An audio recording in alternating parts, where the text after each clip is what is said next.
Buongiorno a tutti, mezzogiorno in punto, lunedì 22 aprile, parte una nuova settimana in compagnia, noi facciamo compagnia a voi, ma voi la fate a noi, quindi siamo pronti per trascorrere insieme, dicevo, un'altra settimana. Focus TG, lo sapete, fino alle 13:30 con la presunzione di volervi aggiornare su tutto quello che accade a Nord-Est, Veneto, ma anche Friuli Venezia Giulia, insomma con tutte le nostre redazioni mobilitate per darvi aggiornamenti e con tanti collegamenti in diretta, come sempre.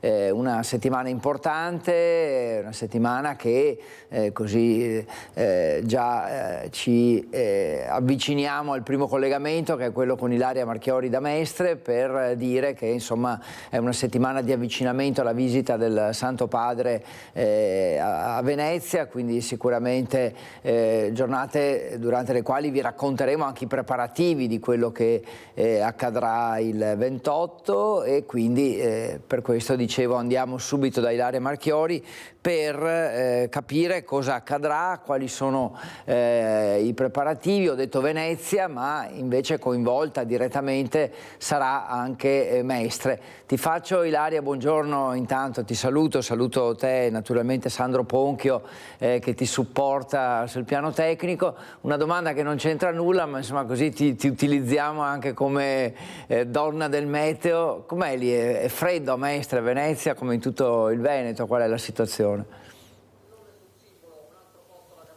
Sì, buongiorno a te Federico, buongiorno ai nostri telespettatori. Ovviamente è freddo anche qui, ha smesso di piovere da pochissimo, ma le temperature sono abbastanza fredde, sembra essere ritornati un po' ai mesi autunnali. Comunque noi andiamo avanti lo stesso e continuiamo a fare imperterriti il nostro lavoro. Tra l'altro, come appunto hai anticipato, questa per Venezia è davvero una settimana incandescente, perché si parte con il 25 aprile, che è il primo giorno di sperimentazione del contributo d'accesso, quindi c'è fermento anche per questo. E poi ovviamente siamo in attesa della visita di Papa Francesco domenica 28 aprile. Dunque potete immaginare quanto fermento ci sia in città, non solo a Venezia, in centro storico, ma anche proprio in terraferma. E noi siamo effettivamente in terraferma, ci troviamo a Mestre e siamo qui nel centro di solidarietà Papa Francesco, che è un centro che è stato istituito da Don Armando Trevisoli insieme a tutti i suoi preziosissimi collaboratori già da circa 3 anni. Insieme a noi c'è Edoardo Rivola, che è il presidente dell'associazione Il Prossimo. Presidente, noi ci troviamo qui proprio all'interno di questa struttura perché voi avete pensato di allestire un maxi schermo proprio qui, dunque anche in terraferma, per permettere a chi avesse difficoltà di raggiungere la laguna di poter assistere alla messa di Papa Francesco, che sarà alle ore 11. Esattamente così. Innanzitutto grazie della presenza, perché alla fine questa è la casa di tutti e abbiamo voluto dedicarla proprio a Papa Francesco perché ci rappresenta, e abbiamo pensato di pensare anche a chi non poteva andare per diversi motivi. 1, perché comunque i posti erano limitati; 2, perché chi ha delle disabilità o delle situazioni di fragilità è impossibilitato ad andare a Venezia. Poi qui davanti abbiamo 3 centri, il 5, il 6 e il 7, e dunque abbiamo pensato con i nostri volontari, i nostri dipendenti, i nostri ospiti, di dire quale mezzo migliore di stare finalmente qui seduti ad assistere a questa messa e non solo a lavorare, perché visto che noi siamo qua dalla mattina alla sera a preparare tutto il servizio per poi metterlo a disposizione dei nostri ospiti. Ecco, voi vi starete chiedendo, ma come sarà allestito questo maxi schermo? Innanzitutto vi voglio far vedere che questo è proprio un centro dedicato a Papa Francesco, ancora prima ovviamente di sapere che sarebbe venuto in visita qui in città. Vedete le sue fotografie, poi sono state messe anche alcuni cartelli in cui si legge proprio della messa che si svolgerà domenica, ma appunto come vedete ci troviamo in una delle stanze in cui ci sono vari capi d'abbigliamento, accessori, dove poi le persone che ne hanno bisogno possono venire qui a ritirare, ma ovviamente ci sarà un cambio ora. Anch'io quando sono arrivato ho detto ma caspita, siamo già a lunedì ed è ancora tutto così, invece farete prestissimo. Come funziona, Presidente? Allora, funziona semplicemente che cercheremo di allestirlo in questa zona che è la zona del vestiario. Noi siamo divisi in 3 settori: gli alimentari, i mobili e i vestiti. I vestiti è quella più ampia, ma soprattutto quella più semplice anche da spostare. Pertanto, siccome noi siamo aperti fino a venerdì alle 18, noi faremo tutta la settimana il servizio normale, poi sabato ci concentriamo a spostare tutto il materiale del vestiario che è il più facile da spostare, prepareremo il maxi schermo, prepareremo le sedie, prepareremo tutte le attrezzature anche per fare in modo che tutti quanti possano entrare, dedicheremo i primi posti chiaramente alle persone che hanno disabilità e poi tutto il resto cercheremo di organizzarlo nei migliori modi. Una cosa molto semplice ma molto sentita. Presidente, però voi avete un desiderio, lo possiamo dire ai nostri microfoni, magari non proprio Papa Francesco ma il suo staff lo potrà sentire, qui c'è proprio un desiderio che voi avete espresso. Sì, onestamente poi io 11 anni, nel 2011 ho fatto proprio l'economo dell'evento papale e so cosa vuol dire organizzare un evento. Lì era stato 2 giorni, questo purtroppo, per fortuna, speriamo che comunque non abbia delle problematiche fisiche il nostro Santo Padre, ha le ore contate e pertanto era impossibile che venisse qua da noi. Però magari un giro in elicottero mentre ritorna a Roma, da sopra dire mi fermo un attimo e do una benedizione dall'alto, per noi sarebbe già un sogno. E infatti specifichiamo che qui fuori c'è un grandissimo prato dove potrebbe, volendo, anche atterrare, ma forse così chiediamo troppo, perché sappiamo che l'agenda del Papa è davvero ben scaglionata, con orari precisi, lo sappiamo, ne abbiamo parlato a lungo nell'ultimo periodo e lo faremo ancora di più proprio in questa settimana per dare tutti i dettagli della visita del Papa Francesco qui a Venezia, anche per informare la popolazione, i nostri telespettatori. Io ringrazio il presidente dell'associazione Edoardo Rivola, qui da Mestre restituisco la linea allo studio. Grazie Ilaria, grazie al tuo ospite, grazie a Sandro Ponchio. Sì, certo, non avevo citato quando ti ho dato la linea il contributo d'accesso di Venezia, quindi 25 aprile, alta giornata caldissima, ma noi ci saremo, voi ci sarete con la redazione di Venezia mobilitata ovviamente per seguire questa importante iniziativa, questo esperimento che certamente rivoluzionerà un po' le abitudini e anche, diciamo, i comportamenti di chi arriverà a Venezia. Adesso da Mestre andiamo direttamente, quindi senza quasi passare per lo studio, abbiamo subito un altro collegamento per voi per aggiornarvi su quanto sta accadendo a Col San Martino, se non sbaglio, dammi conferma Daniela, do la linea a Daniela Sizzia e a Nicoletta Rizzetto per questo incendio che c'è stato, e Daniela è tornata per vedere un po' gli sviluppi di quello che è accaduto nelle scorse ore, per capire la situazione. Ci sono degli anziani che sono stati portati in ospedale proprio a causa dell'incendio. Faccio la stessa domanda, Daniela, anche a te che ho fatto a Ilaria, a parte che basta vederti, il tempo com'è? Freddo, pioggia? Dacci anche un po' di indicazioni in meteo, grazie.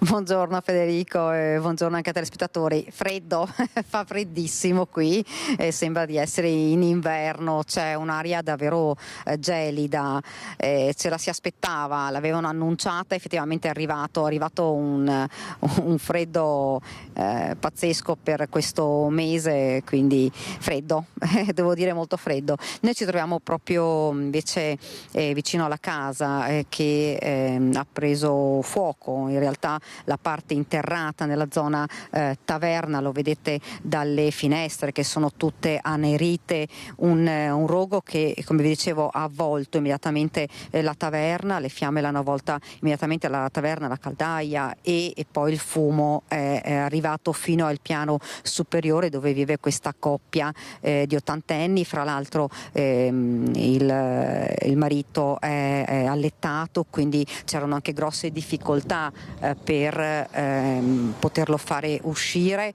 È stato dato immediatamente l'allarme, la casa era piena di fumo, sono arrivata subito qua la Croce Azzurra insieme anche a 3 mezzi dei vigili del fuoco, hanno immediatamente aiutato l'uomo ad uscire e entrambe marito e moglie sono stati portati in ospedale per accertamenti, avevano inalato del fumo, ora ci sono anche i nipoti in casa che stanno cercando di sistemare la casa, i vigili del fuoco hanno messo in sicurezza l'abitazione anche per il ritorno degli anziani che dovrebbero già tornare entro questa sera e fortunatamente niente di grave perché torneranno a casa come ci hanno detto anche i nipoti. Sulla causa del rogo è in corso un accertamento da parte dei vigili del fuoco, potrebbe essere stato proprio un cortocircuito della caldaia, ovviamente in tanti adesso con il freddo come dicevamo prima hanno riacceso i riscaldamenti, probabilmente un cortocircuito ma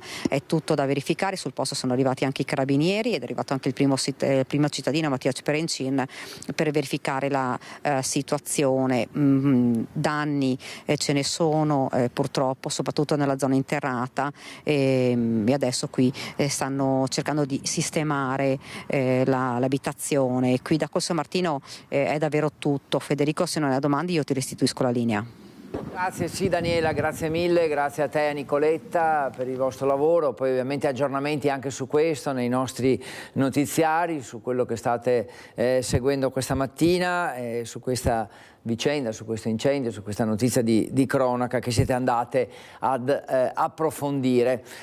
Altra notizia di cronaca, vedete un collegamento dietro l'altro proprio per cercare di stare sulla cronaca, quindi su quello che sta accadendo in queste ore. Dicevo, altra notizia di cronaca che stiamo approfondendo è quella che viene da Padova, veramente una notizia shock dopo che un'anziana giovedì è stata azzannata dai cani della figlia, la donna è ancora in ospedale.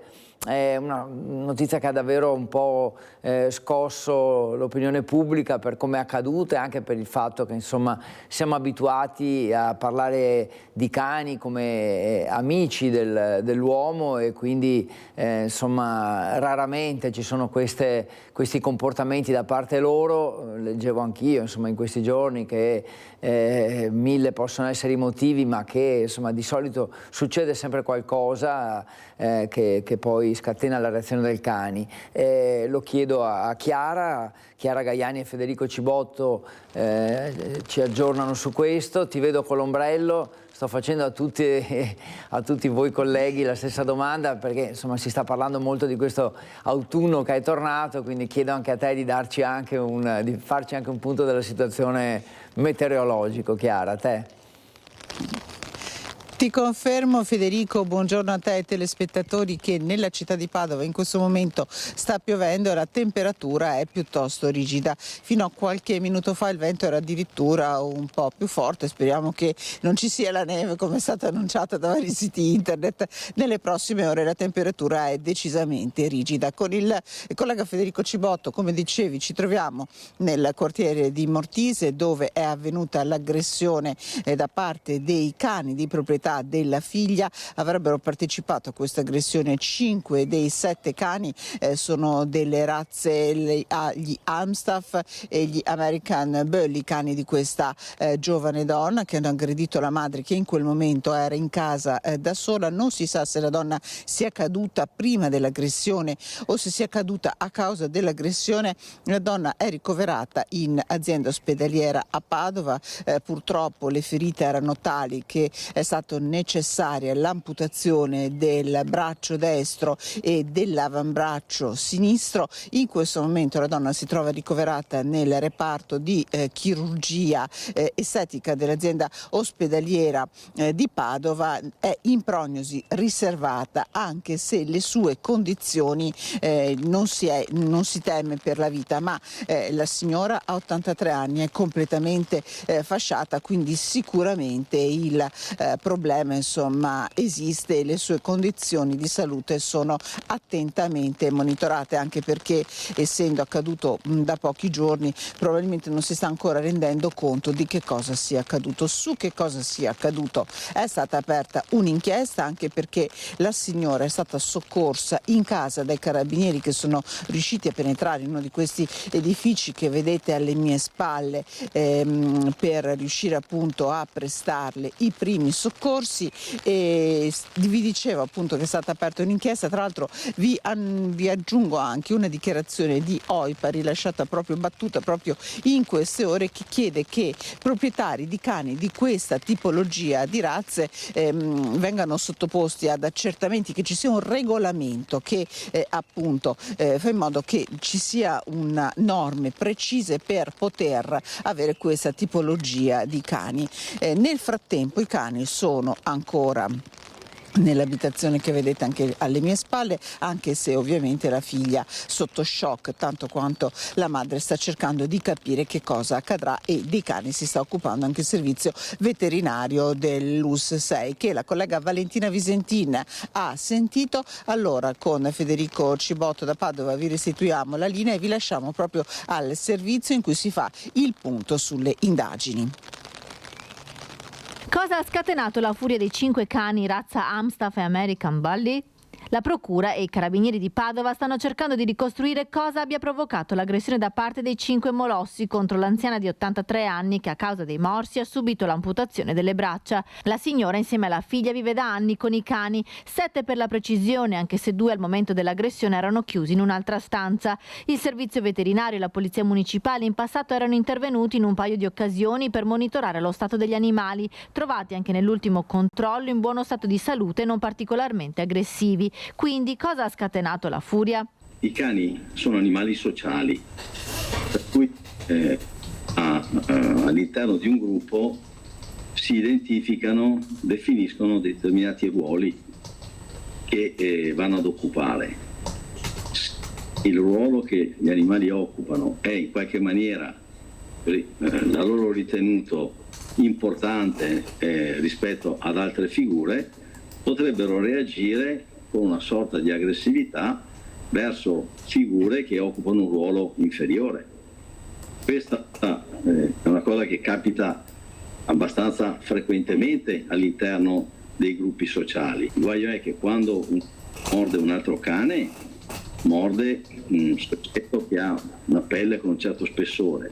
Se invece morde un uomo, la pelle è sicuramente più sottile e viene lesionata più facilmente. L'anziana era in casa da sola al momento dell'aggressione. La figlia al rientro nell'appartamento di via Riva Villa Santa l'ha trovata in un lago di sangue. In ospedale, dopo essersi risvegliata dall'intervento, ha detto di essere caduta mentre stava facendo le pulizie. Ora i cani sono ancora in appartamento, monitorati dal servizio veterinario dell'USL 6, anche se la figlia dell'anziana ha già detto che li vuole dare in adozione. Sono oggetto di osservazione sia sanitaria che comportamentale e gestionale da parte del nostro servizio.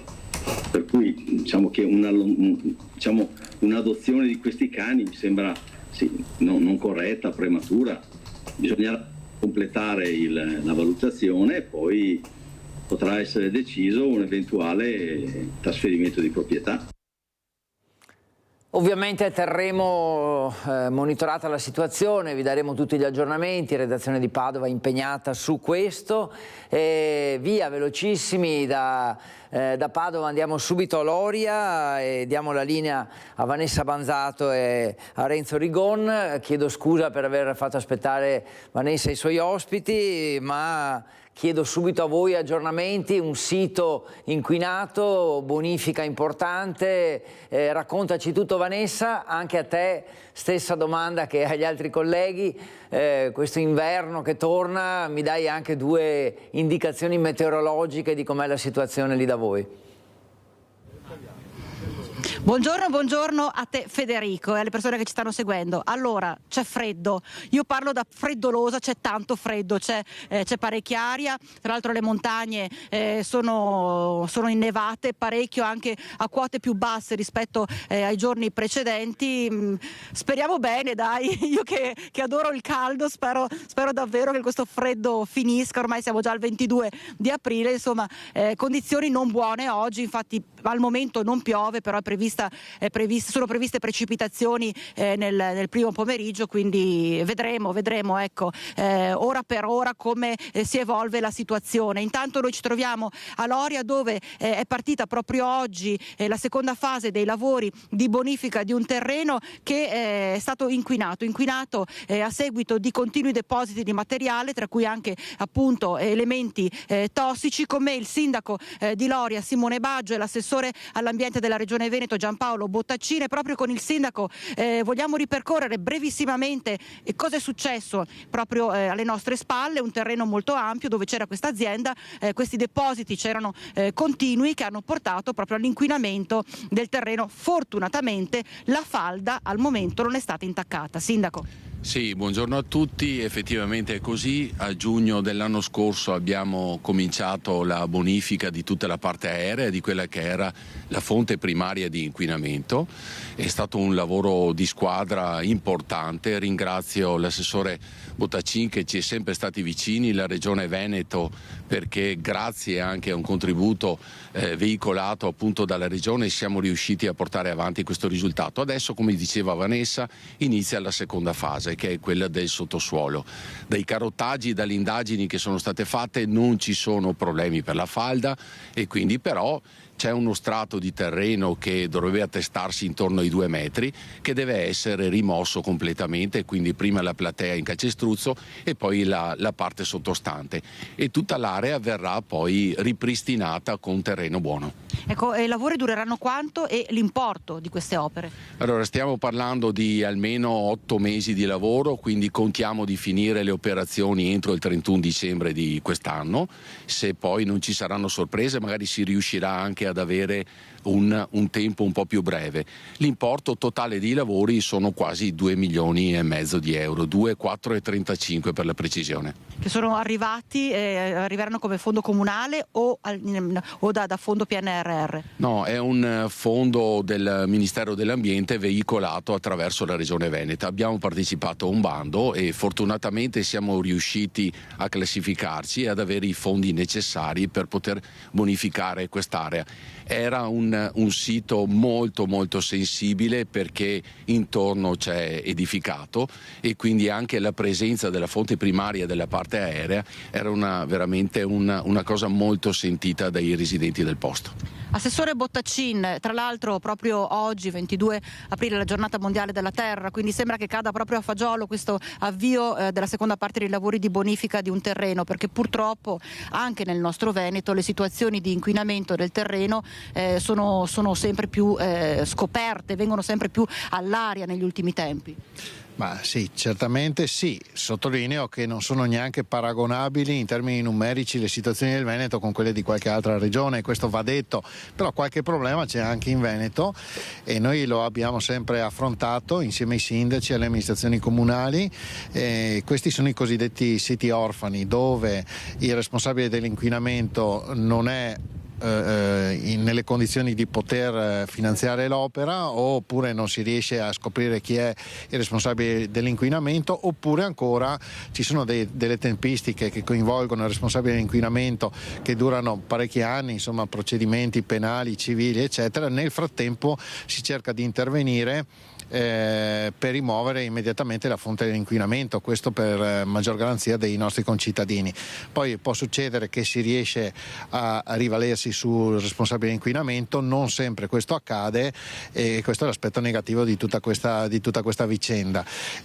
Quindi a questo scopo direi che risulta fondamentale la collaborazione di tutti per la prevenzione. Il comune di Loria, fra l'altro il sindaco di Loria è molto presente su tutti i bandi regionali, almeno per quello che vedo io per quanto riguarda l'ambiente, quindi ci sarà un intervento anche con un bacino di laminazione, ma ha partecipato anche al bando che noi facciamo ogni anno per la videosorveglianza, finalizzato proprio a individuare situazioni di inquinamento ambientale, ma anche semplicemente l'abbandono dei rifiuti che purtroppo accade frequentemente, per andare a colpire immediatamente il responsabile dell'inquinamento. Ecco, il nostro lavoro, quello della Regione insieme a quello dei sindaci, diventa importante, però anche la collaborazione dei cittadini, magari semplicemente segnalando che vedono traffici di camion che si spostano eccetera, può essere utile per gli inquirenti, e lo dico perché insomma mi confronto costantemente con i carabinieri del NOE e anche loro ovviamente sono sensibili alle segnalazioni, vanno a verificare,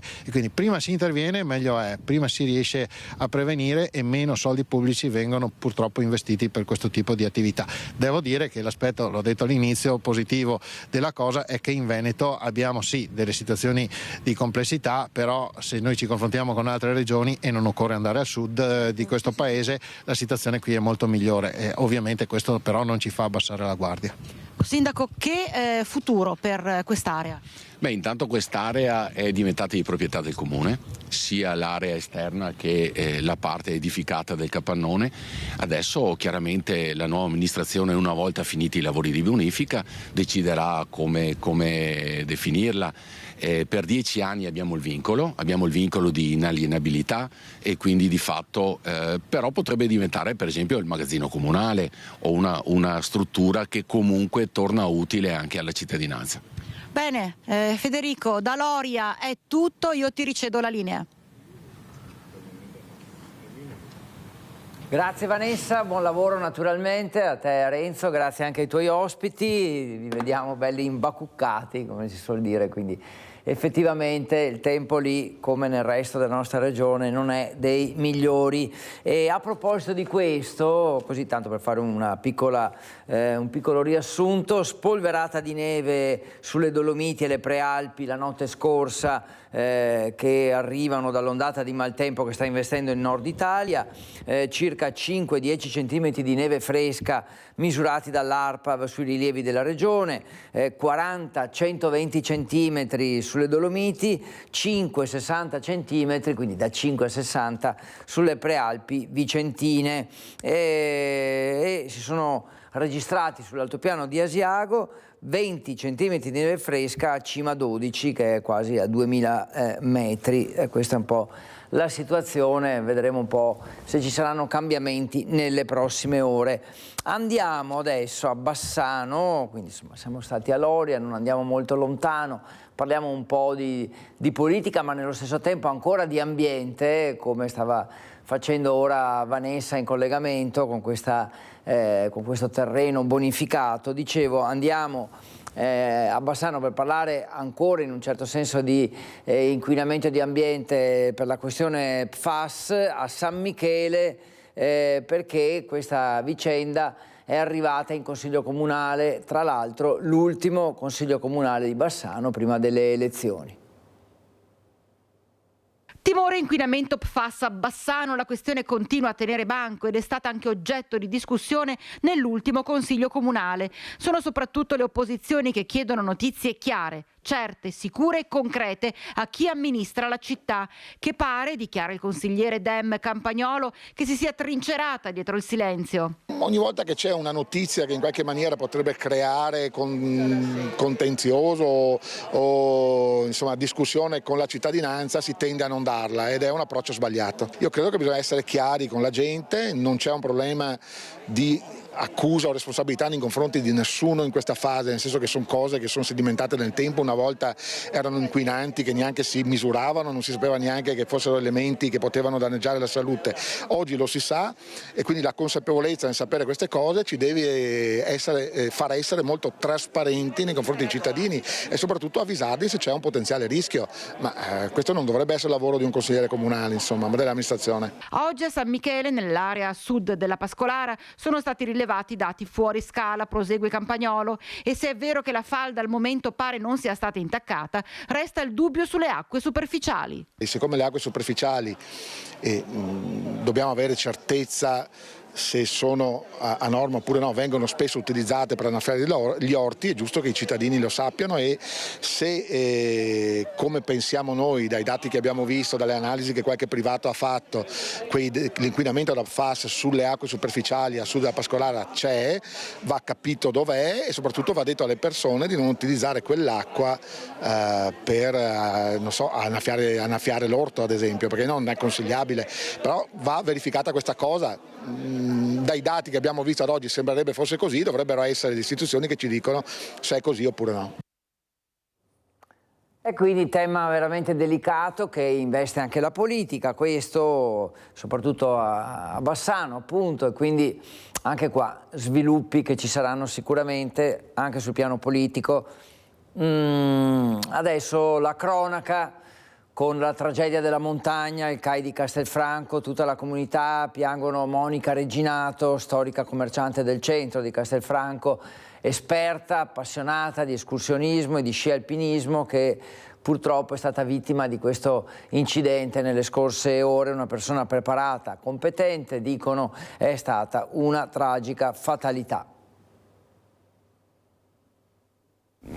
Un faro, quando entrava in una stanza la illuminava, una persona carica di positività, di sorriso, riusciva a legare veramente con tutti e non lo si dice perché è mancata, è la verità. Mocchi, come la si chiamava. Mocchi non c'è più, tradita dalla montagna che tanto amava. Lei che delle vette conosceva ogni segreto, lei che teneva le lezioni di organizzazione, salute e gestione dei rischi alle nuove leve. Monica Reginato è morta ieri dopo essere precipitata per 300 metri nel canalone Comici. Aveva insieme a 3 compagni esperti raggiunto la meta e si stava preparando alla discesa. Sicuramente sono fermati per cambiare l'assetto, quindi togliere gli sci e indossare i ramponi perché il pendio sottostante era più duro, più ghiacciato, non era sciabile, e per scendere in sicurezza, così come va fatto. Probabilmente in quel momento ha perso l'equilibrio, è successo qualcosa di inspiegabile. Era preparata ad affrontare itinerari come quello di ieri, però c'è sempre l'imprevisto, c'è la fatalità. Sempre aggiornata Monica, preparata, la montagna non l'ha mai sfidata. Ricordo che abbiamo fatto tante ferrate, abbiamo fatto anche tante rinunce, questo per dire che Monica era una che non aveva paura di affrontare le difficoltà, ma aveva anche la capacità di saper riconoscere i momenti in cui bisognava rinunciare, e quindi avventurosa sì, ma spericolata no. Si stringono in un abbraccio di conforto Emanuele Confortina, direttore della scuola di alpinismo Torri, e il presidente del CAI di Castelfranco, con cui nel 2003 Monica iniziò l'avventura della montagna con la scuola di escursionismo. Sezione di Castelfranco già duramente provata dalla perdita di Davide Miotti e della compagna Erika, morti nella tragedia della Marmolada.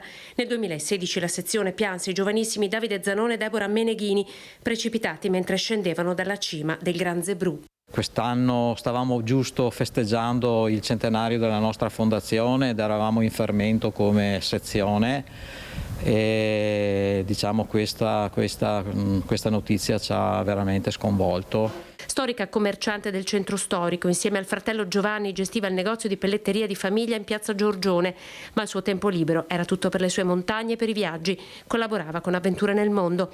Un'anima bella, Mochi. I compagni sono ancora sotto shock. Dal sindaco di Castelfranco, Stefano Marcona, oggi un pensiero per la famiglia Reginato, già duramente provata dalla perdita del papà di Monica, scomparso 2 anni fa. La famiglia Reginato è una famiglia per bene e alla quale non si può voler bene, e quindi io voglio essere vicino a loro e virtualmente abbracciarli e essere insomma partecipe in questa disgrazia che non si può commentare.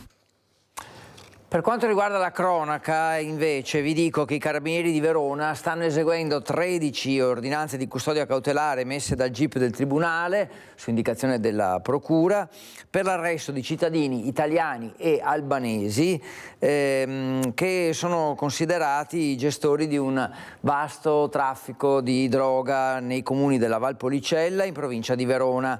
Disposto anche il sequestro preventivo di un ristorante di proprietà di uno degli indagati, ritenuto un po' la base di approvvigionamento e distribuzione della droga. Le indagini sono partite nel 2022 dopo la scoperta di alcune armi e hanno già hanno già portato all'arresto di 5 persone in flagranza di reato, questo ovviamente in passato. Adesso altri 13 provvedimenti in corso di esecuzione.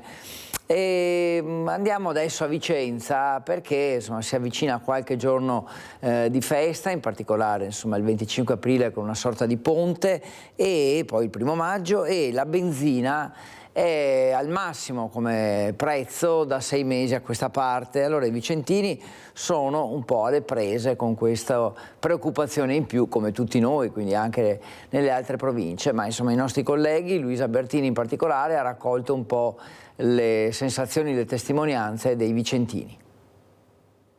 Prezzi sì, alle stelle, come potete vedere in giro. Io personalmente giro tutto il giorno per le strade e me ne sono accorto, probabilmente me ne accorgerò ancora di più. Siamo qui ad aspettare e speriamo che lo Stato ci venga incontro. C'è un aumento, si vede, e nelle tasche si vede la differenza. Voglio dire, anch'io che faccio 40 km al giorno, andata e ritorno dal lavoro, si nota. Non si arresta il caro benzina che raggiunge al self 1,91 euro al litro, il massimo dal 19 ottobre, cioè da circa 6 mesi. La stima di Codacons che parla di una stangata con rischi per l'inflazione. Intanto i vicentini, alle prese con i rincari, temono l'impennata in vista dei ponti del 25 aprile e del 1° maggio, quando in molti si preparano a partire per qualche giorno di vacanza fuori casa. Vedendo gli storici degli anni scorsi, di solito quando ci sono festività o quant'altro, su queste cose qua di solito i prezzi aumentano. Speriamo di no, ce lo auguriamo tutti. O vai via in bicicletta o vai via a piedi per risparmiare. Io faccio un pieno o 2 a settimana, quindi quello che è, cosa devo fare? Pago e basta. Dal canto loro la replica dei gestori e il pressing sul governo, si taglino le accise. I gestori purtroppo non hanno un margine fisso che è quello e non hanno diritto di parola sui prezzi, quindi purtroppo non possiamo gestirli noi, vengono prodotti dall'alto e quindi noi non possiamo farci niente. L'unica cosa è stata fatta un paio di anni fa quando c'è stato il grande aumento dei prezzi, che era stata tolta qualche accisa, quella è l'unica cosa che possiamo fare. Sul discorso delle accise noi non possiamo farci nulla, lo Stato dovrebbe fare qualcosa in proposito. Quindi insomma una preoccupazione senza dubbio che c'è, quella dei prezzi, e adesso andiamo a Padova perché ci sono stati i funerali di Adriano Scandellari a Ponte San Nicolò sabato mattina, i funerali dell'ingegnere di Enel Green Power che è morto nella tragedia della centrale idroelettrica di Suviana. È un funerale al quale hanno preso parte migliaia di persone.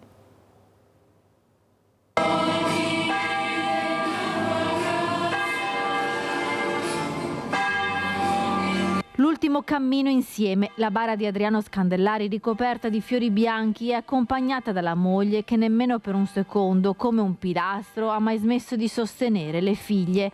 Una famiglia che ha ricevuto l'abbraccio di un'intera comunità che oggi ha salutato Adriano, non l'ingegnere specializzato, ma Adriano, uomo buono e razionale di una fede incrollabile. Toccante il ricordo all'inizio della funzione fatto da Don Daniele Cognolato, il parroco, suo grande amico. Mercoledì scorso abbiamo chiuso il feretro, abbiamo salutato il suo volto. Nella stessa ora nella quale abbiamo chiuso il feretro e salutato Adriano, un fulmine ha colpito il nostro campanile. L'orologio si è fermato, quell'orologio che regolava lui. La chiesa gremita e il sagrato con migliaia di persone che attraverso il maxischermo hanno partecipato all'addio del 57enne vittima della strage sul lavoro della centrale idroelettrica di Suviana. Presenti anche le autorità locali. Durante l'omelia Don Daniele ha ricordato l'impegno in parrocchia di Adriano Scandellari e la sua capacità di ascoltare, il suo essere sempre scrupoloso e attento negli affetti come nel lavoro. Un uomo di una ragione così sottile e profonda. E mi veniva da chiedere come in tutta questa ragione ci fosse spazio per la fede, una fede così certa e sicura e stabile.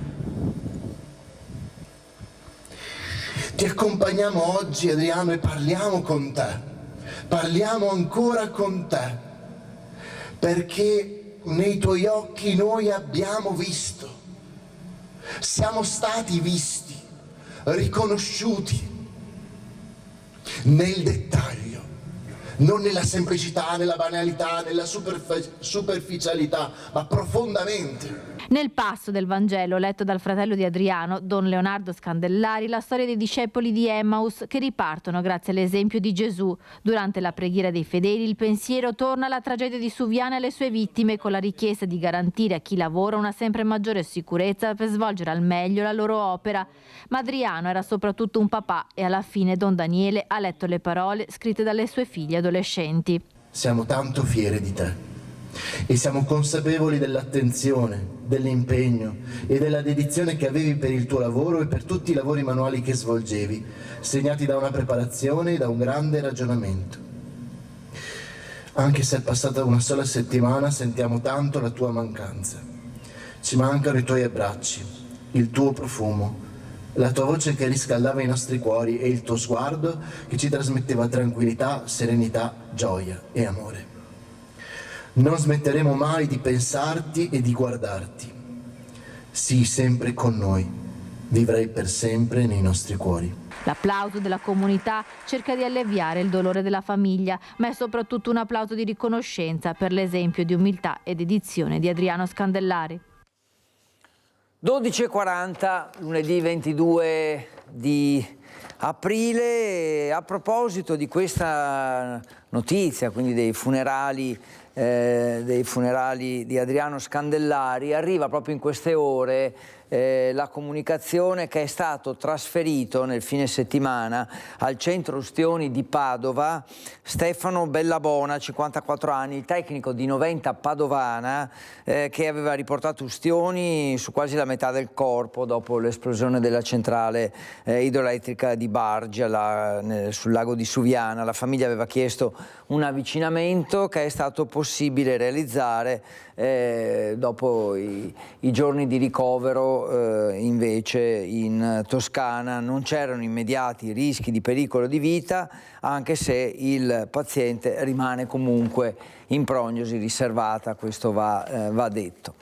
Oggi è una giornata importante per quello che riguarda l'ambiente, la giornata della terra, e Legambiente comunica che da gennaio a marzo, quindi in questi primi mesi del 2024, sono già 8 le città italiane fuori legge per le polveri sottili, perché hanno superato, diciamo, i limiti previsti, e queste analisi della qualità dell'aria purtroppo ci fanno capire che il Veneto è molto colpito, perché le 8 città sono Verona, Vicenza, Padova, Frosinone, Brescia, Cremona, Torino, ma anche Venezia, e Treviso è proprio al limite di questi dati, così come al limite Rovigo, quindi in pratica tutte le province del Veneto, tranne Belluno, sono state, diciamo così, colpite in questi primi giorni dall'inquinamento. A Venezia, ad esempio,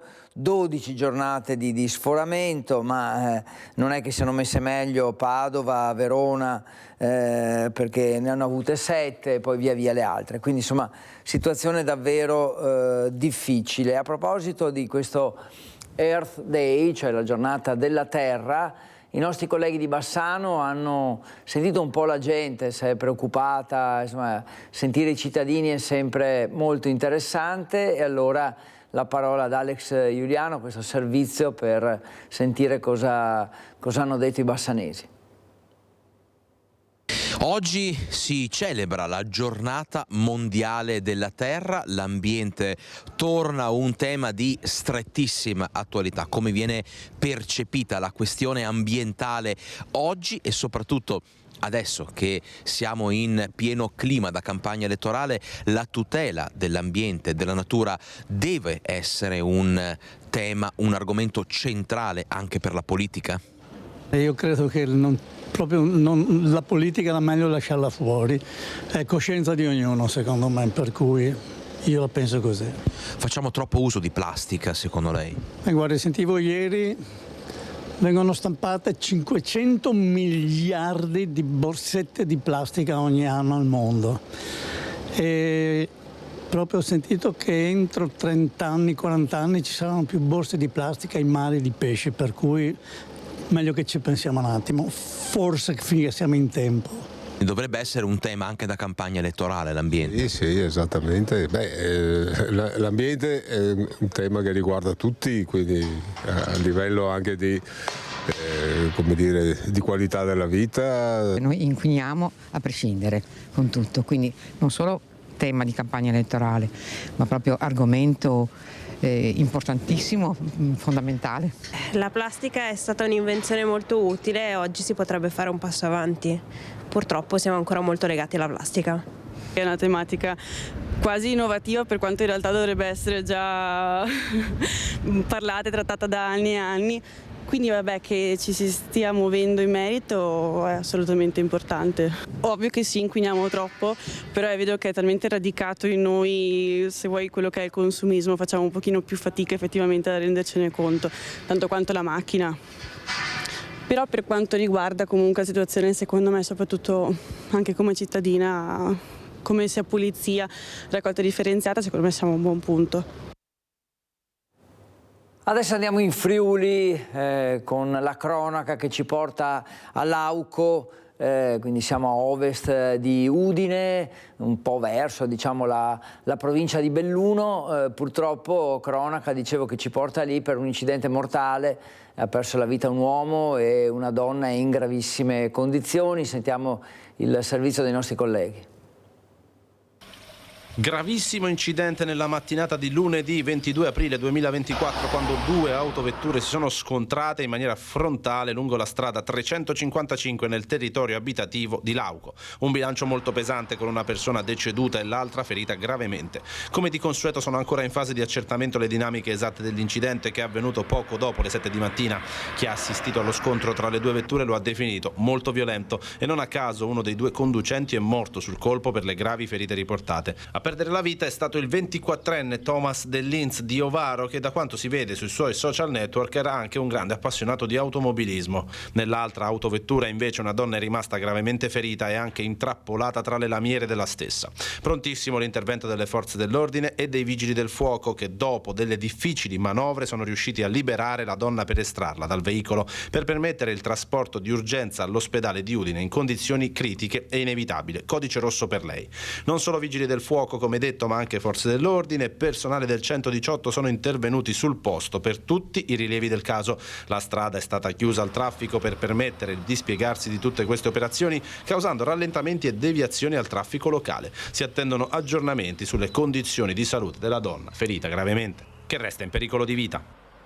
Grazie ai nostri colleghi. Andiamo adesso a Belluno, visto che vi dicevo che l'Auco è comunque verso la provincia di Belluno, a ovest di Udine, quindi a ovest del Friuli. Volevo darvi una precisazione che arriva da Lega Ambiente su questa situazione dell'inquinamento atmosferico dei primi 91 giorni del nuovo anno. Le città più inquinate sono Verona, Vicenza e Padova. Questo purtroppo è l'esito degli studi fatti da Lega Ambiente.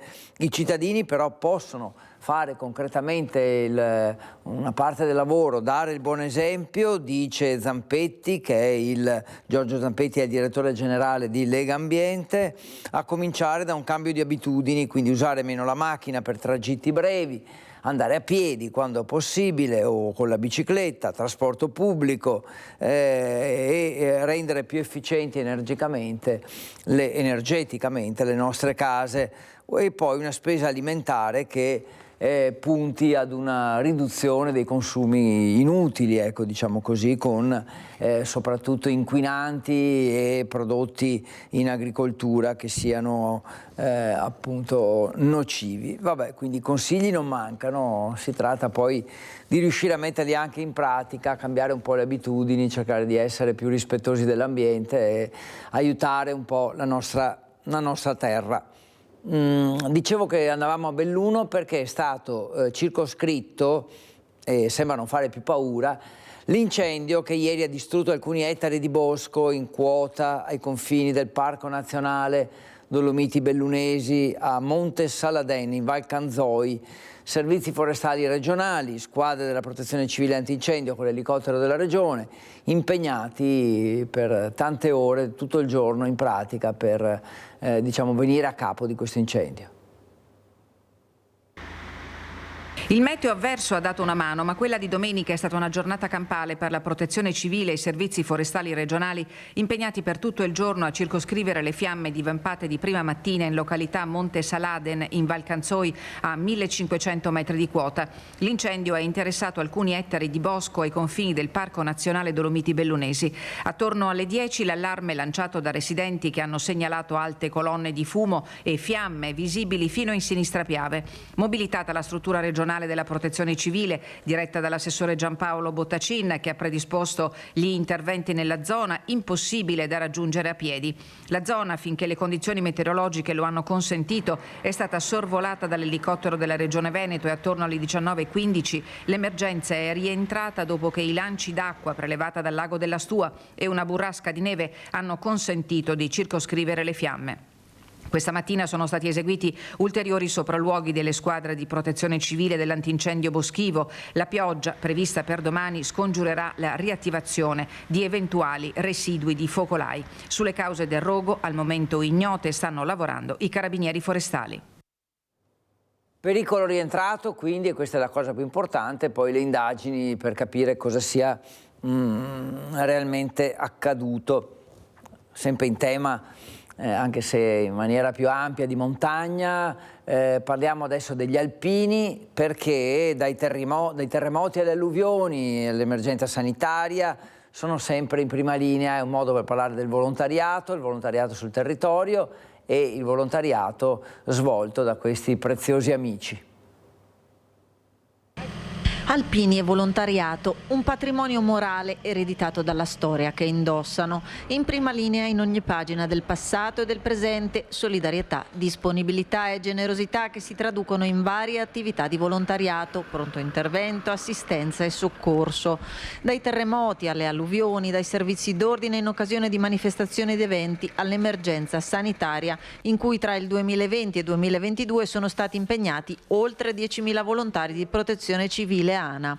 Attività di volontariato su più fronti, quella dell'Associazione Nazionale Alpini, che tradotta in numeri porta ad un controvalore stimato in 71 milioni di euro l'anno, impatto sociale importante trasferito sul territorio. L'attività di volontariato del 2023 dell'Associazione Alpini si è tradotta in quasi 2.600.000 ore lavorate gratuitamente, pari a un controvalore di circa 60 milioni di euro e in quasi 6 milioni di euro donati direttamente. Quindi diciamo che nel complesso l'attività di volontariato dell'Associazione Alpini in un anno produce un controvalore di circa 70 milioni di euro. E quindi diciamo che inserire l'Associazione Alpini nel terzo settore è un guadagno per il mondo del volontariato, non un onere. Questo per quanto riguarda il risvolto del volontariato per l'attività degli alpini. Non dimentichiamo che si avvicina la 3 giorni della Dunata Nazionale degli Alpini, che sarà a Vicenza e coinvolgerà tutta la città appunto per 3 giorni. Vicenza in festa da Piazza dei Signori a Campo Marzo al Duomo, al Teatro Olimpico. Facciamo un po' il punto della situazione, insomma cerchiamo di tenervi aggiornati proprio man mano che ci avviciniamo all'appuntamento. Una festa sotto il segno della pace, il motto della 95esima Dunata Nazionale degli Alpini, che coinvolgerà i luoghi simbolo di Vicenza dal 10 al 12 maggio, a partire dal venerdì mattina alle 9 con l'alzabandiera solenne in Piazza dei Signori, che si svolgerà in collegamento con i 4 sacrari vicentini del Pasubio, di Asiago, del Cimone e del Grappa, e con il Monte Ortigara, cui seguirà la deposizione di una corona, mentre alle 10:30 in Campo Marzo ci sarà l'inaugurazione della Cittadella degli Alpini. Al pomeriggio inizierà la sfilata dei vessilli da Piazza Castello a Piazza dei Signori, cui farà seguito la sfilata dei gonfaloni, del Labaro Nazionale, del vessillo della sezione di Vicenza e della bandiera di guerra. Formalmente cominciamo il venerdì mattina con l'alzabandiera all'onore dei caduti, che sono per noi dei momenti importanti, forti di memoria, e nel tardo pomeriggio con l'arrivo delle 2 bandiere di guerra del 7° e del 2° Alpini. Sabato 11 maggio i momenti ufficiali inizieranno alle 10 al Teatro Olimpico con l'incontro con le sezioni estere. Il sabato mattina ci sarà il saluto, che per noi è importantissimo, con le nostre sezioni all'estero, che sono ben 29 sparse in tutto il mondo e che saranno qui, mi dicono, presenti in forza. Più di 1000 alpini sono tornati e vengono per la Dunata di Vicenza dall'estero, dalla lontana Australia, anche dal Brasile, anche dall'Argentina, ovviamente dal Nord America e anche da tutta la parte dell'Europa. Sabato che proseguirà alle 13 con un lancio di paracadutisti al Parco Querini. Al pomeriggio altro momento significativo con la celebrazione della Messa al Duomo. Poi il pomeriggio ci sarà la Santa Messa, momento, quindi terzo momento nostro di riferimento valoriale, e dopo la Messa il saluto alle autorità e con le autorità locali. E poi il momento atteso con la sfilata di domenica, che prevede l'ammassamento a partire dalle 8 e che si chiuderà con la consegna della simbolica stecca alla sezione di Biella, a cui spetterà l'onore nel 2025 di organizzare la Dunata Nazionale numero 96. Poi la domenica la grande sfilata, che comincerà alle 8:30 e finirà quando vorrà finire. 12:54 di questo lunedì 22 aprile, abbiamo aperto e chiuso questa pagina dedicata agli alpini perché la Dunata Nazionale è davvero dietro l'angolo a Vicenza. Facciamo una brevissima pausa, poi torniamo con voi.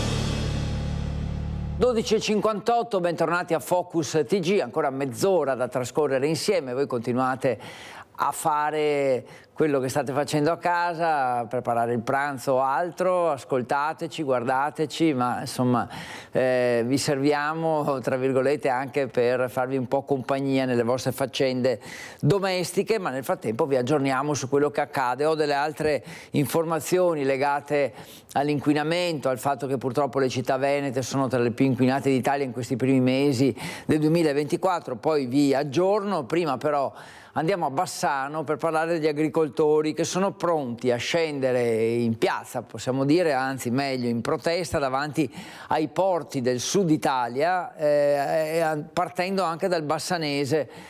Lo scopo qual è? Quello di tutelare il Made in Italy. Agricoltori pronti a manifestare ai porti del sud Italia. Non si ferma la protesta dei coltivatori, contraria a una linea che rischia di minare il lavoro portato avanti con fatica dalle aziende agricole di tutto lo stivale, Veneto compreso. Vogliono dire basta al latte austriaco usato nelle nostre aziende come locale, basta asparagi dall'Ungheria o grano dalla Russia spacciati nei nostri ristoranti come locali. Azioni che, come è stato ripetuto in più occasioni da chi vive di agricoltura, mettono in croce un comparto di altissima qualità, fatto di tipicità e peculiarità dei singoli territori. E allora, dopo i trattori a Bruxelles, sono pronti a manifestare ai porti per tutelare al massimo la qualità del Made in Italy. Una calata compatta che coinvolge anche il nostro bassanese. I prossimi appuntamenti saranno anche quelli di andare a presidiare i porti italiani, dove entrano prodotti anche da lì che spesso non sono controllati, oppure addirittura entrano prodotti in grande quantità e triangolati tramite paesi esteri. Pensiamo, non so, al grano russo, che è stato importato in quantità eccessive nei paesi europei, appunto per affossare i mercati, e queste sono tematiche importanti che bisogna tenere sotto controllo con estrema accuratezza. Ecco, quali saranno i porti che saranno controllati? I porti che verranno controllati saranno i principali porti del sud Italia, dove appunto grandi navi piene di prodotto e di materie prime attraccano, e lì sarà compito nostro, assieme ovviamente alle forze dell'ordine, perché queste poi manifestazioni vanno fatte assieme all'ausilio delle forze dell'ordine per controllare e garantire poi i prodotti che finiranno il giorno dopo sulle tavole dei consumatori. Quindi una delegazione partirà anche dal Veneto, quindi dal Vicentino, anche dal nostro territorio ci sarà una rappresentanza. Certo, come è sempre stato in questi anni, il Veneto, in particolare Vicenza, non si è mai tirata indietro, anzi va anche ringraziato di cuore il ruolo degli agricoltori vicentini, che spesso e volentieri, nonostante già il lavoro agricoltore sia difficoltoso, riescono anche a lasciare l'azienda per un paio di giorni e andare a fare un qualcosa che diventa importante. Vi dicevo poco fa dell'inquinamento, notizie che arrivano da Milano con questo tema dell'inquinamento dell'aria che non si riduce da alcune città ma coinvolge tutta la pianura padana e quindi è il momento di metterci insieme perché i sindaci facciano massa comune, massa critica e sostengano i cittadini. Lo ha spiegato il sindaco di Milano Giuseppe Sala, che appunto mira ad unire più comuni e più sindaci per avere una pianura padana che respiri di più, che respiri meglio. I sindaci da soli possono fare poco, le grandi città hanno il compito e la responsabilità di prendere l'iniziativa, quindi Milano perché no? Con Milano, ad esempio, dice il sindaco Sala, che deve proseguire nelle sue azioni la riduzione del traffico obbligatoria e anche allargare il limite dei 30 km all'ora che tanto ha fatto discutere nelle scorse settimane a circa 100 strade quasi tutte che hanno delle scuole al loro interno. Questo è quello che vuole fare Sala a Milano, ma insomma la cosa importante è questa idea di unire i sindaci per una battaglia comune contro l'inquinamento. Torniamo alla cronaca. A Treviso, per una raffica di furti in via Sartorio con una palazzina presa di mira, 4 tentativi di furto in soli 6 mesi, i residenti che sono esasperati e vogliono prendere provvedimenti. Sentiamo il servizio di Edi Caliman. In casa nostra hanno tentato di entrare all'ora di pranzo del giorno di Pasqua, perfettamente senza timore di essere visti né niente. C'era il portone d'ingresso con evidenti tentativi di effrazione, non sono riusciti ad entrare perché è protetto, però hanno provato pesantemente facendo anche parecchi danni. Il tentativo di forzare il portone d'ingresso con probabilmente quello che dai segni sembra essere stato un piede di porco. Portone blindato, il colpo fallito. Erano circa le 12:30 del 30 marzo, giorno di Pasqua, quando i malviventi hanno fatto irruzione nella palazzina di via Sartorio, laterale della principale via San Pelaio a Treviso. Eravamo fuori come di consueto, solo per pranzo, come abbastanza normale. Alcuni vicini erano in casa ma non hanno sentito nulla e sta cosa ha lasciato parecchio allibito. Il fatto stesso che non si facciano problemi né di orario né di momenti ci ha parecchio lasciato sconcertati. Nei mesi successivi, nei giorni successivi ci siamo attrezzati per segnalare la cosa alle forze dell'ordine e mettere in atto alcune difese. Purtroppo stanno insistendo qua sulla zona alla luce non so di cosa. In alcuni casi hanno tentato dai terrazzi fuori, in altri casi dal vano scale. Riescono a penetrare evidentemente forzando delle serrature abbastanza semplicemente, saranno attrezzati, non lo so, oppure non hanno niente da perdere e poi sono passati ai portoni delle abitazioni. È l'ennesimo tentativo di furto nel palazzo di via Sartorio, 4 in soli 6 mesi, uno andato a segno e un altro risalente a dicembre tentato con i proprietari dentro casa. I ladri avevano provato infatti a fare irruzione dalla finestra dell'appartamento al primo piano che affaccia direttamente sulla via con gli inquilini all'interno, ma forse intimoriti dalla loro presenza sono immediatamente fuggiti.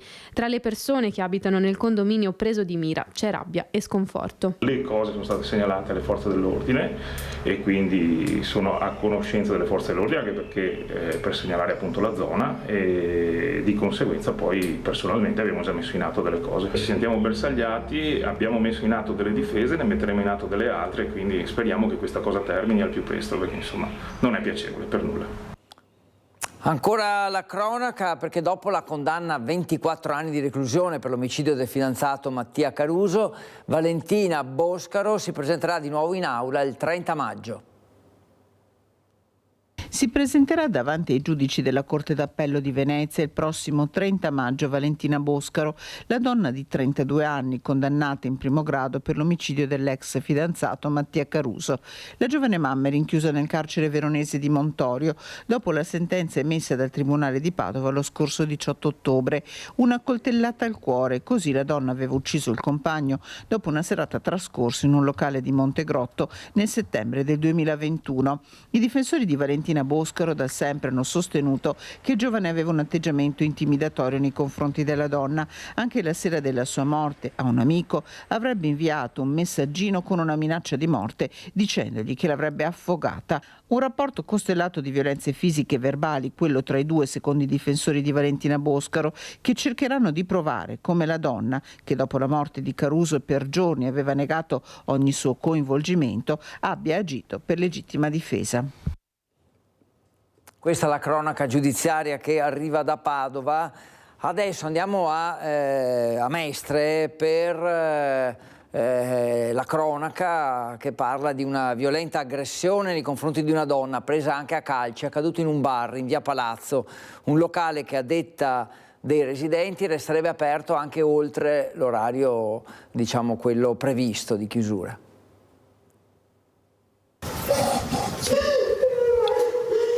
Violenta aggressione in uno dei bar di via Palazzo a Mestre, a 2 passi dal municipio, nella notte tra giovedì e venerdì scorso, poco dopo le 2 del mattino. Aggressione nel corso della quale una donna sarebbe pure stata presa a calci. A darne conto alcuni residenti della zona, che però per paura di eventuali ritorsioni chiedono tutela con l'anonimato. Zona calda questa nel cuore della città, letteralmente a 2 passi da Piazza Ferretto, dove episodi di tale violenza non sono nuovi. Così anche da un altro mestrino, il presidente nazionale del comitato No Degrado e Mala Movida. Io non ci vivrei qui e dico tutto dicendo questo. Giusto giovedì scorso è sempre lui, Fabrizio Coniglio, che dopo un incontro con il prefetto d'Arcopellos ha ricevuto dallo stesso rassicurazioni sui nuovi interventi contro il dilagare di tanto degrado, anche con l'ausilio dei militari della Guardia di Finanza. L'ho chiesto io di muovere i baschi grigi, verdi, Guardia di Finanza, perché siamo sicuri che durante queste notti di scontrini ne girino pochi. Dalla giunta comunale a farsi carico della questione l'assessore Paola Mar segnalerà a chi di competenza l'episodio della violenta aggressione di giovedì nel bar che di fatto, a detta dei residenti, resterebbe aperto molto oltre il previsto orario di chiusura. E su questo deve intervenire chi ha c'è una polizia municipale che si dedica al commercio. Accolgo volentieri questa segnalazione e mi farò, come si dice, portatrice a chi di dovere, perché non posso essere assessore a tutto. Sono assessore agli eventi, al patrimonio, ma secondo me, voglio dire, questa segnalazione va portata e vanno presi i provvedimenti del caso nei confronti di chi non rispetta le regole. E contro il degrado notturno del centro serve più illuminazione pubblica unita ai controlli con la figura del sindaco notturno. Tra le proposte dell'opposizione c'è anche questa, proposte che arrivano anche dagli esercenti del centro però di Mestre.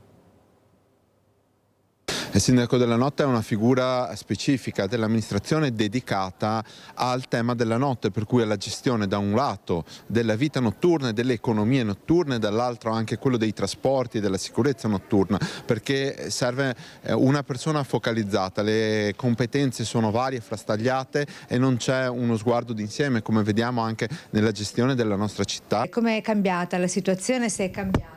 Allora, la situazione è cambiata in meglio, nel senso che sono state potenziate le luci sotto il portico, come da nostra richiesta alcuni anni fa, e quindi tempestivamente, tempo 3 giorni, sono state potenziate con dei faretti comunali e quindi la situazione, diciamo, che è migliorata per quanto riguarda il rendere la zona più visibile e quasi come luce a giorno anche di sera.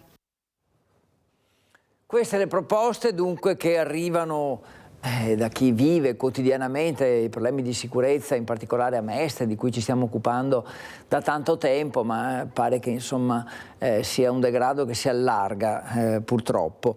Ci fermiamo ancora per un attimo e poi torniamo per l'ultima parte di Focus TG.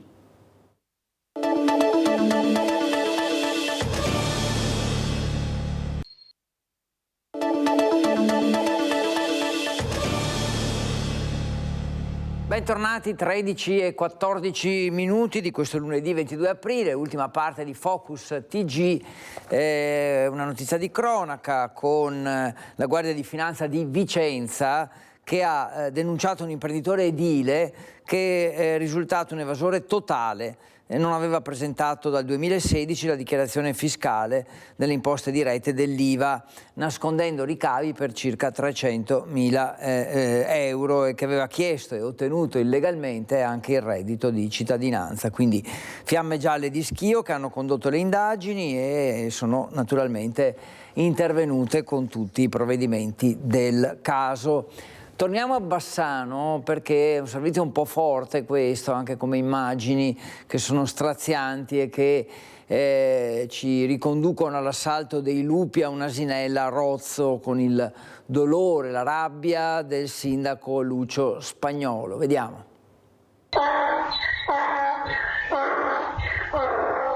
Versi strazianti che suonano come grida disperate di aiuto di un'asinella attaccata da un branco di lupi, ragli di terrore, di disperazione e di morte, sino a quando l'animale resta in silenzio, finito dai predatori a una quindicina di metri da un gruppo di case in località Castelletto di Rozzo.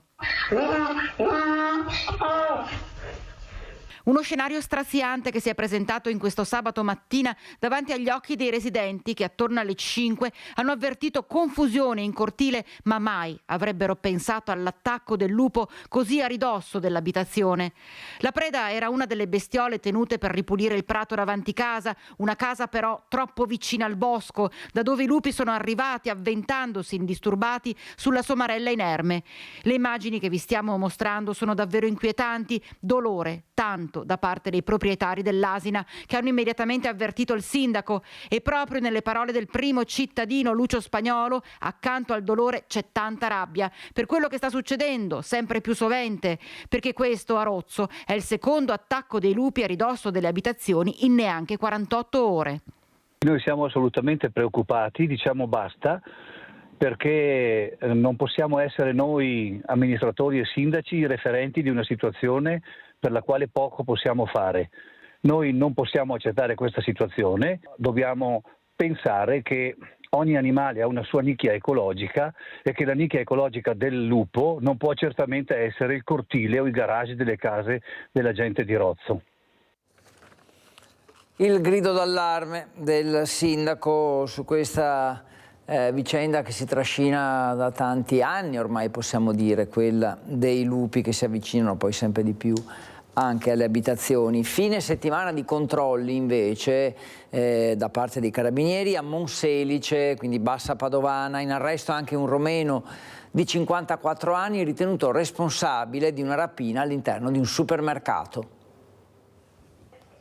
Non ha esitato a strattonare e percuotere la cassiera di un supermercato di Monselice il 54enne di origine romena, arrestato con l'accusa di rapina dai carabinieri sabato pomeriggio. Il secondo episodio di rapina in meno di 4 giorni in città, dove mercoledì scorso è stato fermato dopo un rocambolesco inseguimento a piedi un marocchino di 26 anni, entrato in un negozio per poi fuggire con pochi spiccioli. Un arresto, quello di sabato, avvenuto nel corso del servizio di controllo potenziato dall'Arma nel fine settimana nell'area di Monselice dopo una serie di episodi di violenza con protagonisti giovanissimi. Oltre al 54enne in manetta è finito ad Abano Terme un 36enne destinatario di un ordine di carcerazione per il reato di furto. In totale sono state controllate 38 persone e 3 esercizi pubblici. Ed ora andiamo a Belluno perché belle immagini che ci mostrano la Lancia Flavia che è tornata nel cortile interno di Palazzo Piloni, sia pure per poche ore. Parliamo dell'auto di rappresentanza dell'amministrazione provinciale per 2 anni, dal 1970 al 72. Insomma, è un evento soprattutto per appassionati e curiosi di motori.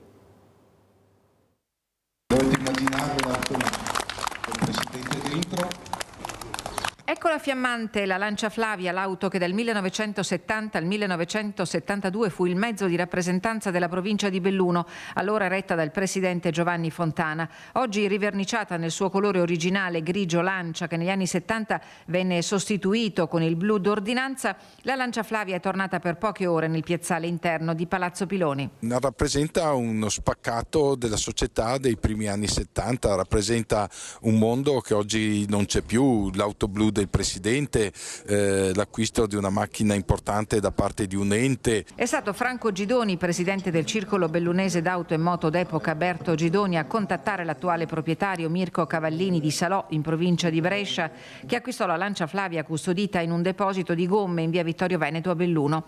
Come una bella signora d'altri tempi, l'auto ha mantenuto intatte le sue caratteristiche che hanno attirato l'attenzione di appassionati e curiosi. Una macchina così oggi costerebbe attorno ai 60.000 euro, che sono cifre che il cittadino farebbe fatica a comprendere che un ente per avere un'auto. Rappresenta un mondo che aveva l'autista, il presidente aveva l'autista, aveva un altro mezzo per gli assessori con un altro autista, quindi uno spaccato di una società degli anni 70 che oggi non c'è più. A testimoniare acquisto e vendita della Lancia Flavia gli originali delle delibere dell'epoca con il visto di approvazione della prefettura, il libretto che porta il nome del presidente Fontana.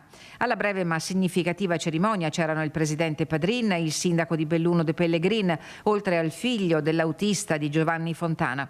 La Flavia ha trovato casa nel Bresciano, in un luogo in cui ancora oggi si ricordano le partenze dei camion carichi di ferro necessario alla ricostruzione di Longarone nel post-Vaillant, ed è in fondo una storia che intreccia passato e presente e che ha nella memoria che si rinnova il suo filo conduttore. Adesso parliamo della manifestazione che si è svolta a Roma per la sicurezza sul lavoro, una manifestazione nazionale a cui hanno aderito CGIL e UIL. L'augurio insomma è quello di ritrovarsi di nuovo in piazza il 1° maggio, lo slogan era "Adesso basta". Uniti sui temi, divisi sui modi, determinati a difendere la sicurezza sui luoghi di lavoro con azioni concrete ma divisi su come portarle all'attenzione del governo. Oggi a Roma, con lo slogan "Adesso basta", sventolavano le bandiere di CGIL e UIL per la marca in piazza, guidati dai sindacati almeno in 500, in 3.000 da tutto il Veneto. Noi denunciamo il fatto che si sta facendo poco o addirittura nulla rispetto al problema degli infortuni sul lavoro. Al telefono da Roma il segretario della CGIL trevigiana Mauro Visentin, che torna a denunciare il sistema degli appalti che impoverisce il lavoro e priva i lavoratori di tutele essenziali, soprattutto di formazione sulla sicurezza. Questi infortuni sul lavoro non sono più tollerabili e noi dobbiamo smuovere le coscienze. Lavoreremo, lotteremo fino in fondo per ottenere questo risultato. Così il segretario regionale della UIL Roberto Toigo. In piazza per difendere anche la sanità pubblica. Dovremo ricercare un terreno comune perché i problemi sono comuni, commenta Visentin. L'assenza dei colleghi della CISL, cui CGIL e UIL danno l'appuntamento ora al 1° maggio in piazza Monfalcone per la festa dei lavoratori. È fatica stare in piazza, è fatica scioperare, però è anche così che si porta all'ordine del giorno e si mette sotto la discussione agli occhi di tutti, dell'opinione pubblica, in particolar modo la necessità di intervenire in maniera urgente. Da Roma, quindi da questa manifestazione sul lavoro, a Bassano, perché Gianni Zen rivendica la natura pubblica per le case di riposo e lancia la proposta di una fondazione per anziani. È il momento di pensare alla terza e alla quarta età. Come? Con la proposta di una fondazione di terzo settore, no profit e pubblica, che affianchi il comune e integri le tematiche sociali, pensando all'inverno demografico e all'aumento dei non autosufficienti. Questo sarà uno dei punti cruciali del programma di Gianni Zen e della sua lista. La proposta che facciamo è quella di una fondazione intitolata San Bassiano, che affianchi l'amministrazione comunale Perché? Perché la tempesta perfetta che sta arrivando sulla terza e quarta età, i dati demografici ci dicono che dobbiamo porci sul serio il tema della quarta età, della non autosufficienza in particolare e delle solitudini. Quindi il fatto che comunque dobbiamo offrire un supporto all'amministrazione comunale, in questo caso una fondazione in capo all'amministrazione comunale, perché queste realtà vengano gestite secondo una logica no profit. E parlando di terza età e di sostegno agli anziani, la questione case di riposo e la loro gestione diventano temi centrali. Le case di riposo e tutto il tema degli anziani, autosufficienti e non autosufficienti, devono essere la priorità per quanto riguarda un'amministrazione comunale, quindi devono essere pubbliche e quindi no profit, nel senso che non possono essere in qualche modo strumento per un qualche investimento invece legato alle aziende profit. Ma è il momento, pensa anche ai più piccoli, rilanciando una proposta. Bassano debba rilanciare e recuperare il progetto originario della Città dei Ragazzi, un evento che è sempre stato molto importante come occasione di democrazia di gioco per i bambini, per i ragazzi, e quindi noi crediamo che il Comune debba superare quelli che sono gli ostacoli al recupero di questa manifestazione.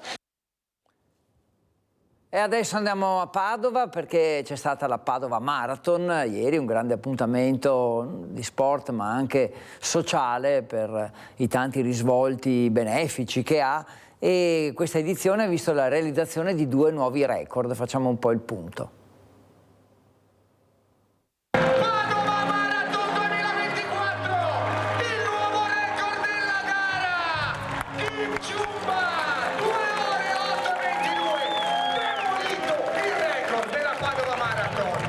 Record alla Padova Marathon, il podista keniano Timothy Chipchumba ha tagliato il traguardo dei 42 km dopo 2 ore, 8 minuti e 22 secondi di corsa, un risultato che abbatte il precedente primato di 2 ore, 9 minuti e 2 secondi che risaliva al 2011 stabilito dall'etiope Tadese.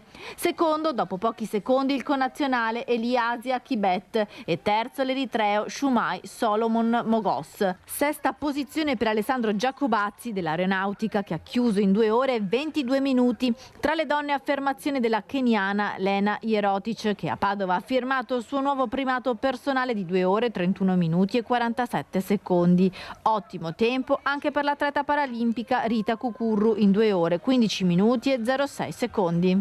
Abbiamo fatto il record della maratona e questo, il risultato tecnico ovviamente conferma che il percorso è un percorso veloce ed è un percorso che nei prossimi anni svilupperemo ancora per attirare ancora più persone. Ecco, durante la maratona un po' di cronaca, perché non è mancato il blitz di 2 attivisti di ultima generazione che poco dopo le 11 hanno superato i nastri e le transenne e si sono seduti in mezzo al percorso delle stracittadine. 2 ragazze si sono sedute lungo via Belludi tra il Santo e Prato della Valle.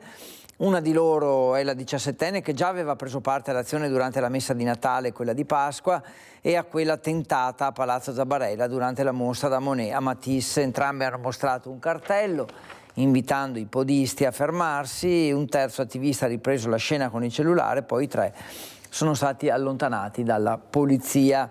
Però, dicevo prima, della maratona, così completiamo la pagina su questo, che è molto conosciuta anche per tutti i risvolti sociali che ha, la solidarietà, l'entusiasmo.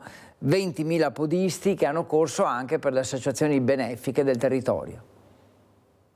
Eccola là la bandiera italiana in alto che si è aperta.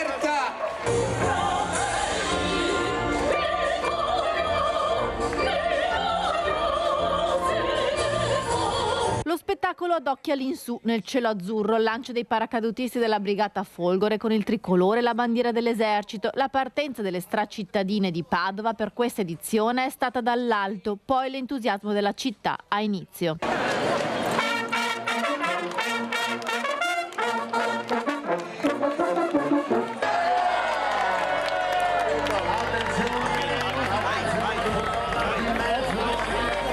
Il Il ritmo dei bersaglieri ha aperto la corsa non competitiva. Oltre 20.000 persone hanno preso parte alle stracittadine, 3 percorsi da 1, 5 e 10 chilometri che hanno portato nelle strade più belle della città un fiume di persone. Alle stracittadine ci sarà un fiume di persone, un fiume, siamo felicissimi. Anche all'università e alla Padova Marathon ci siamo tutti gli anni e anche quest'anno siamo tantissimi. Corrono i campioni e veterani delle maratone. È una giornata bella di festa, proprio lo slogan Run in the City è perfetto, che dire, bello vedere la città così, questa giornata favolosa. Io ho fatto la mezza maratona anche se come pacer, la maratona adesso mancava la stracittadina. Ovviamente 10 chilometri. Ovviamente sì, ho convinto anche i miei compagni d'avventura a correre questi 10 chilometri. Corrono i bambini, anche chi dorme comodamente nel marsupio, corrono gli amici a 4 zampe. Ma chi corre più veloce, nipotini o nonno? Nipotini. I nipotini? Nipotini. Perché nelle Podisti padovani.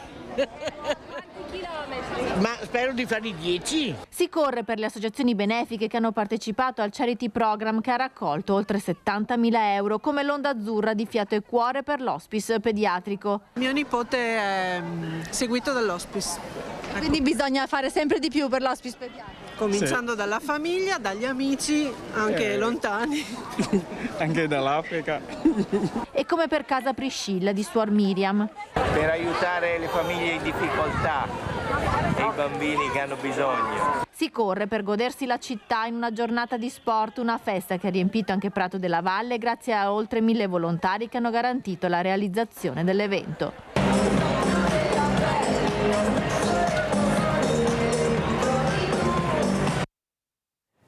E alle 13.30 in punto ci salutiamo, si conclude questa edizione di Focus TG, rimanete con noi, tutti i nostri programmi nel corso del pomeriggio e poi i notiziari questa sera. Grazie e buon pomeriggio a tutti.